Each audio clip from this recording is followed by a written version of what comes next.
Hello and good evening viewers, कैसे हैं आप लोग। स्वागत है आपका शेयर बाजार ज्ञान की एक और वीडियो में। और आज की इस वीडियो में हम बात करने वाले हैं आईटीसी लिमिटेड के शेयर के बारे में। 440.35 440 अब इसका ऐसा घर बन गया है कि ये इसको छोड़ने को राजी नहीं है। It has not gone anywhere in the last 2-3 months. तो इस वीडियो में हम इसी बारे में बात करने वाले हैं। हल्का फुल्का डेली चार्ट्स के ऊपर बिल्कुल थोड़ा सा मोमेंटम देखने को मिल रहा है, थोड़ा सा इन द सेंस कि इतना कुछ डिसाइसिव अभी तक देखने को नहीं मिला है, लेकिन कुछ इसमें हो सकता है अगर कोई इंपॉर्टेंट लेवल्स ये पार कर देता है।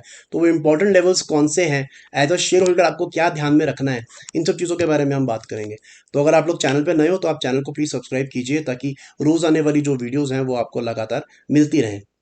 तो देखिए, ये वीकली चार्ट है आईटीसी का। एक कैंडल एक हफ्ते को रिप्रेजेंट करती है। तो यहाँ पे लिटरली आप गिन सकते हो, आई थिंक 15 कैंडल्स हो गई होंगी, कहीं पे भी नहीं गया है stock. It has not gone down, it has not gone up.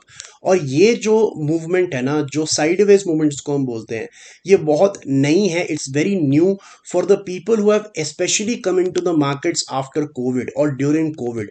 अगर आप कोविड के टाइम पे मार्केट एंटर करा है आपने, तो आपने या तो देखा है एक तरीके का फॉल, या आपने देखा है एक तरीके का राइज। लेकिन ये जो मोमेंट अब आपको देखने को मिल रहा है, मूवमेंट देखने को मिल रहा है in the stocks, in the indices, वो आपको अब एक नया सीख दे के जाएगा कि ऐसा भी मार्केट में होता है कि हफ्तों के हफ्ते, महीनों के महीने निकल जाते हो, स्टॉक कहीं पे भी नहीं जाता। वही स्टोरी है आईटीसी की। 440 पे अब ये पॉइज्ड है। वैल्यूएशन के लिहाज से महंगा नहीं है। It is very similar to Ashok Leyland. मैंने जो पिछली वीडियो डाली है अशोक लेलैंड की, बहुत सिमिलर है। अगर मैं अशोक लेलैंड का तो मैं ऑलरेडी डिस्कस कर चुका हूँ। I just shift it to the daily chart ITC, और मैं आपको बताता हूँ डिफरेंस क्या है इसके अंदर में। वही चीज़ है जो मैंने पिछली वीडियो में बताई कि जब भी 20 और 200 मूविंग एवरेज के बीच का गैप बड़ा हो जाता है, वहाँ से एग्जिस्टिंग ट्रेंड जो है वो रिवर्स कर जाता है। और जब भी ये गैप जो है बहुत छोटा हो जाता है, वहाँ से एक नया ट्रेंड शुरू होता है। लेकिन अशोक लेलैंड में और आईटीसी में मेन जो फ़र्क है वो ये है कि अशोक लेलैंड में मोमेंटम ठीक है, ठीक ठाक है। लेकिन यहाँ पे ऐसा नहीं है। हमने पिछली वीडियो में देखा कि अशोक लेलैंड ने एक फॉलिंग ट्रेंड लाइन को तोड़ा भी है, लेकिन यहाँ पे ऐसा कुछ नहीं है। अगर आप यहाँ पे एक ट्रेंड लाइन बनाओगे, from the last two highs connect करोगे इसके आप, तो आपको दिखेगा कि बिल्कुल उसको फॉलो कर रहा है ये। और इसका मतलब यही है कि 440 445 निकालना इसके लिए काफ़ी मुश्किल है। It is not like possible नहीं है, बिकॉज आईटीसी के पास आज एक अच्छा सपोर्ट भी है अराउंड द लेवल ऑफ 430, जो कि इसका 200 डेली मूविंग एवरेज है। और इसने कल के सेशन के अंदर में, yesterday, it has also given a strong closing. अगर आप क्लोजली देखोगे ना इसको, तो यहाँ पे इसने एक रेड रेड कैंडल के हाई को पार किया है। जो 21 नवंबर का रेड कैंडल है, जिसका हाई था 439.3, इसने क्लोजिंग दिया है 439.7 के ऊपर में। But as I said, it is very important for ITC to, if you want कि आईटीसी थोड़ा बहुत भी चले, तो बहुत इंपॉर्टेंट है आईटीसी के लिए अपना पिछला हाई क्रॉस करना। क्योंकि जब से गिरना शुरू हुआ है जुलाई से, आप नोटिस करोगे कि इसका जो हाई बनता है अगला, वो उससे नीचे ही बनता है, एंड सो ऑन। अगला, उसका अगला हाई अपने प्रीवियस हाई से नीचे बनता है, और हमारे को दिखता है कि धीरे धीरे जो है शिफ्ट हो रहा है।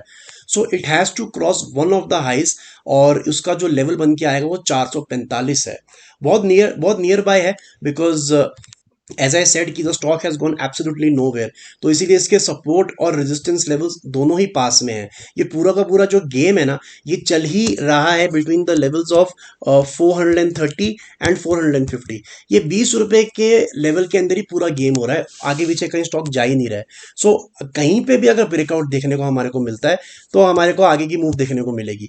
आई डोंट थिंक कि आईटीसी में बहुत डाउनसाइड है, बिकॉज एज आई सेड कि वैल्यूएशंस महंगे नहीं है। 27-28 का पी मल्टीपल है, और जब से ये लिस्ट हुआ है आईटीसी, तब से इसको 29 का पी मल्टीपल ही मार्केट रिवॉर्ड करता है। तो it is not at all over expensive, it is not very cheap, it is fine. मतलब ये आपको अब यहाँ से साल का 12-15% रिटर्न दे सकता है। और ये इसीलिए दे पा रहा है या फिर दे पाएगा, because as I said the stock has not fallen too much. और जो पिछले 2-3 महीने इसके गुजरे हैं, वो इतने शांति वाले गुजरे हैं कि अब अगर यहाँ से 10-12% ये स्टॉक चल भी जाता है, तो आई डोंट थिंक बहुत सेलिंग इसके अंदर में आएगी।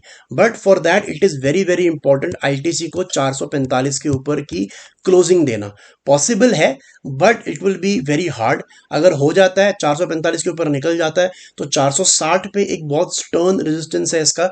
460 के बाद में इसके ऊपर कोई रेजिस्टेंस नहीं है।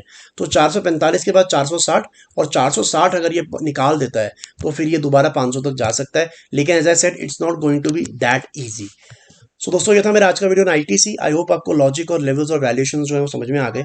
कोई सवाल है आपका, तो आप कमेंट सेक्शन में जरूर डालें। मैं मिलूंगा आपसे अपनी अगली वीडियो में। तब तक आप अपना ख्याल रखें। All the best guys.